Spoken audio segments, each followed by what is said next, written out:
ঢুকলাম রুক্মিণী মন্দির। দ্বারকায় চারিদিক আছে, দ্বারকায় দেখার জন্য শুধুমাত্র মন্দিরই আছে, অনেক রকমের মন্দির। প্রথমে যে মন্দিরটা আমি তোমাদের সাথে শেয়ার করছি সেটা সিদ্ধেশ্বর বা সিদ্ধনাথ মহাদেব মন্দির। আচ্ছা, তো চলো এই মন্দিরটা আগে দর্শন করে নাও। খুব সুন্দর মন্দিরটা, এখানে স্টেপ ওয়েলও রয়েছে, খুব সুন্দর। জয় সিদ্ধেশ্বর, জয় সিদ্ধেশ্বর, রাধে রাধে।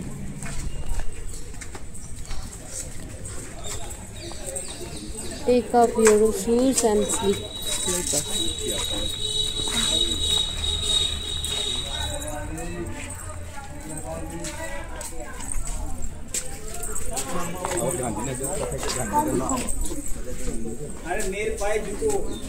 দাঁড়াও, এই তো এখানেও আছে। আচ্ছা, ওখানে যাচ্ছি।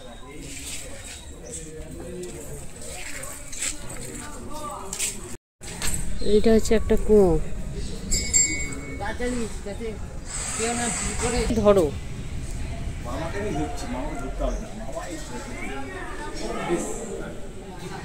ওইদিকে যাবো তো নাকি?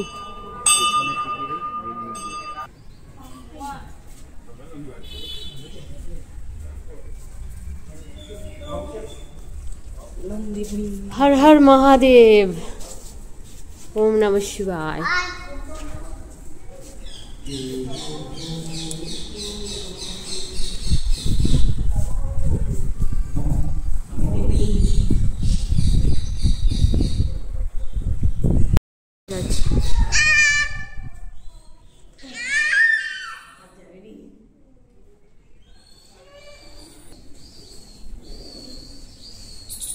সব শিব ঠাকুরের ছোট ছোট মন্দির।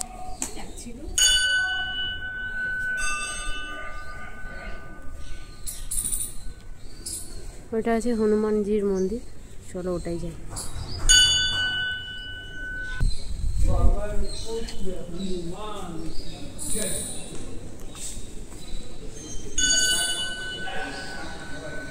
বাহ, জয় হনুমান। দেখা যাবে না।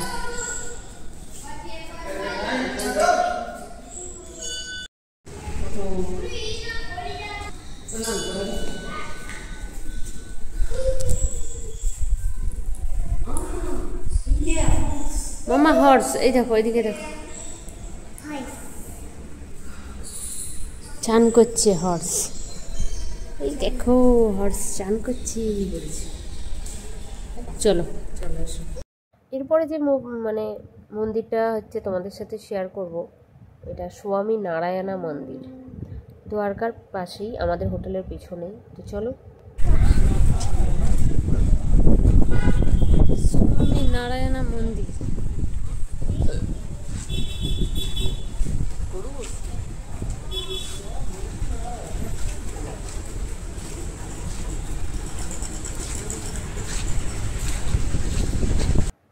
খুব সুন্দর কাজ করা মন্দিরটি, আমার তো খুবই ভালো লাগলো। দূর দিয়ে তোমাদের একটু দেখিয়েছি, এবার সামনে গিয়ে পুরোটাই তোমাদের সাথে শেয়ার করবো। তো চলো এই মন্দিরটির সম্বন্ধে দু চার কথা তোমাদের সাথে শেয়ার করি। এটি হচ্ছে ভারতের গুজরাটে দ্বারকায় অবস্থিত স্বামী নারায়ণা মন্দির। এই মন্দিরটি হলো ভগবান বিষ্ণুর অবতার ভগবান স্বামী নারায়ণকে উৎসর্গীকৃত এই মন্দিরটি। একটি গুরুত্বপূর্ণ হিন্দু মন্দির এটা। শহরে দ্বারকাধীশ মন্দির এবং গোমতী নদীর কাছে অবস্থিত। এটি একটি সুপরিচিত তীর্থস্থান। মন্দিরটি ভক্ত এবং পর্যটক উভয়েরই কাছে একটি জনপ্রিয় গন্তব্য, যেখানে একটি শান্ত পরিবেশ এবং স্বামী নারায়ণের ঐতিহ্যের এক ঝলক রয়েছে। মন্দিরটিতে বিশদ খোদাই সহ জটিল স্থাপত্য, একটি সুউচ্চ পতাকা স্তম্ভ এবং মার্বেল খিলান কাজ রয়েছে। এতে অন্যান্য প্রধান হিন্দু দেবদেবীদের উদ্দেশ্যে উৎসর্গীকৃত মন্দিরও রয়েছে। ভক্তরা নিয়মিত প্রার্থনা এবং ভজনে অংশগ্রহণ করতে পারেন। আমি ভেতরে অনেক রকম ঠাকুর দেখতে পেলাম, সেগুলোও তোমাদেরকে ভিডিও শেয়ার করলাম। আগেও আমি স্বামী নারায়ণা মন্দির গেছি, ওখানেও ছিল। তো চলো, এই মন্দিরটি তোমাদের কাছে কেমন লাগলো সেটা অবশ্যই তোমরা জানিয়ে যেও। এরপরেও মহাদেবের মন্দির আছে, খুবই সুন্দর। চলো ওটাকে এবার দেখা যাক। তার আগে রয়েছে রুক্মিণী মন্দির, সেই মন্দিরটাও আছে, আর মহাদেবের মন্দিরও আছে। তো চলো, সব মিলিয়ে কিন্তু তোমাদের সাথে আজকে খুব সুন্দর একটি ভিডিও শেয়ার করব। তোমরা সবাই পাশে থেকো, এটুকুই তোমাদের কাছে অনুরোধ রইল। আর সবাই লাইক, কমেন্ট, সাবস্ক্রাইব করে আমার পাশে থেকো। তো চলো, রুক্মিণী মন্দিরটি তোমাদের সাথে শেয়ার করে নেওয়া যাক। তার আগে স্বামী নারায়ণা মন্দিরের ওপরের কাজটুকু তোমাদের সাথে একটু শেয়ার করলাম। কেমন লাগছে? আমার তো মনে হয় খুব সুন্দরই লাগছে, আমার তো খুব ভালো লেগেছে। আশা করি তোমাদেরও খুব ভালো লাগছে, আর অবশ্যই তোমাদেরও ভিডিওটি খুব ভালো লাগবে। তো চলো, তোমরা দেখতে থাকো। এলাম রুক্মিণী মন্দির, দ্বারকায় হচ্ছে এটা রুক্মিণী মন্দির আছে। এইখানেই এলাম, জানি না ভেতরে ঢুকতে পারবো কিনা, প্রচুর ভিড়।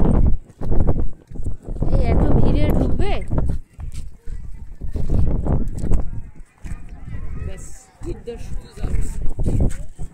চলো, ঢোকা যায় না।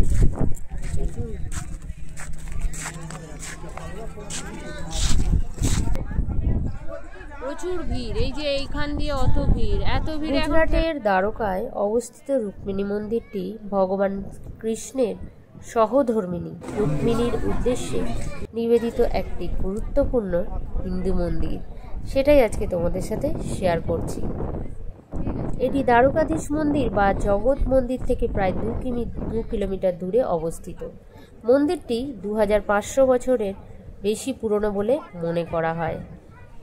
আমারও সেটা দেখে কিন্তু মনেই হলো অনেক দিনের পুরনো। রুক্মিণী মন্দির হলো ভগবান কৃষ্ণের স্ত্রী রুক্মিণীর জন্য একটি মন্দির। প্রচণ্ড ভিড়ের মাঝেও আমরা কিন্তু দেখতে উঠেছি। এই মন্দিরটি প্রধানত বৈষ্ণব সম্প্রদায়ের জন্য গুরুত্বপূর্ণ।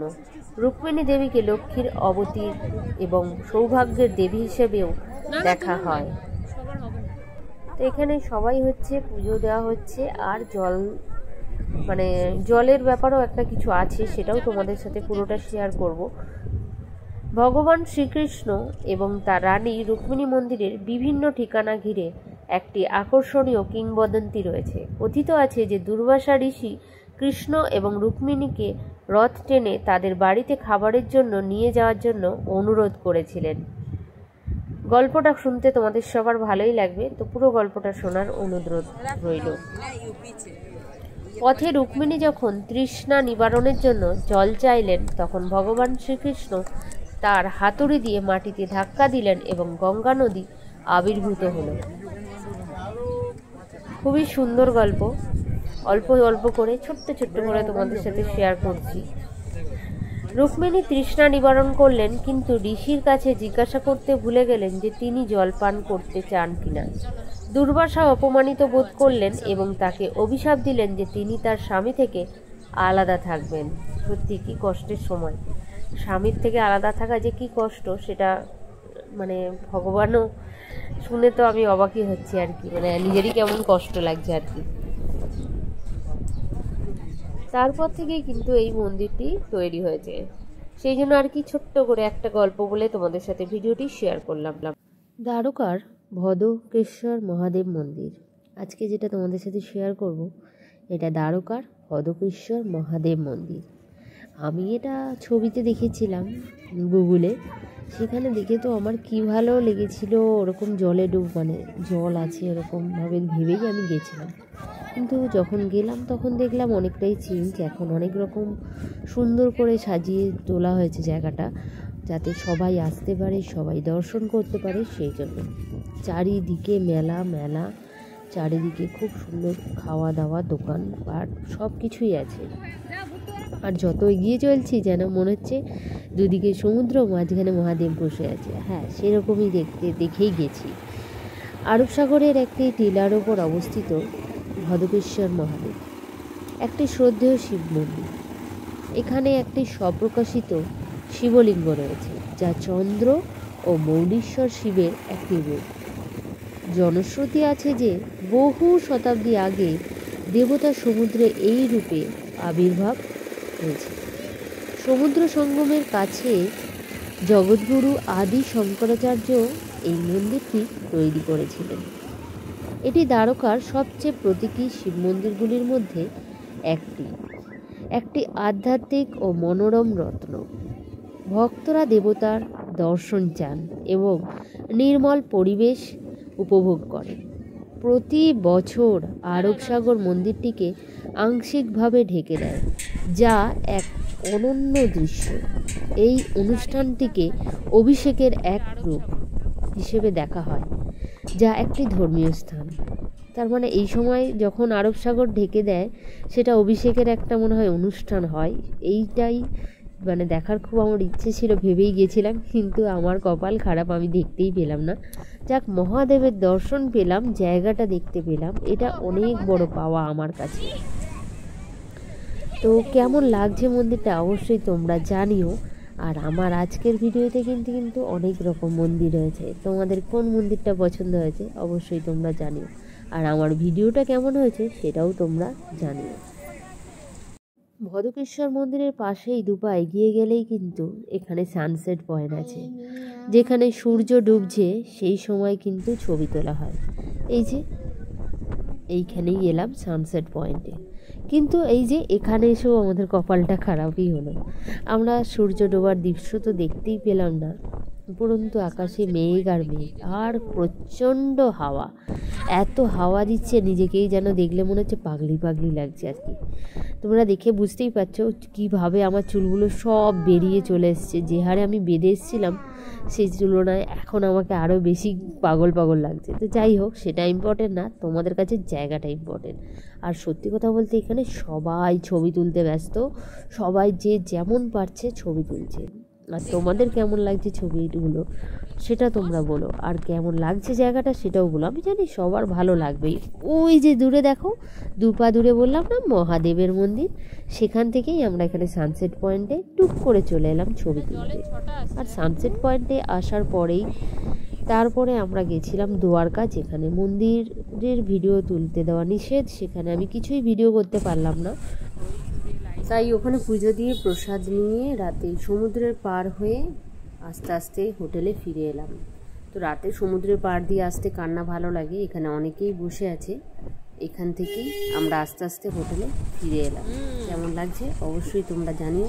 আর আমার চ্যানেলটির পাশে থেকো, সাবস্ক্রাইব করো, লাইক করো আর কমেন্ট করো। টাটা।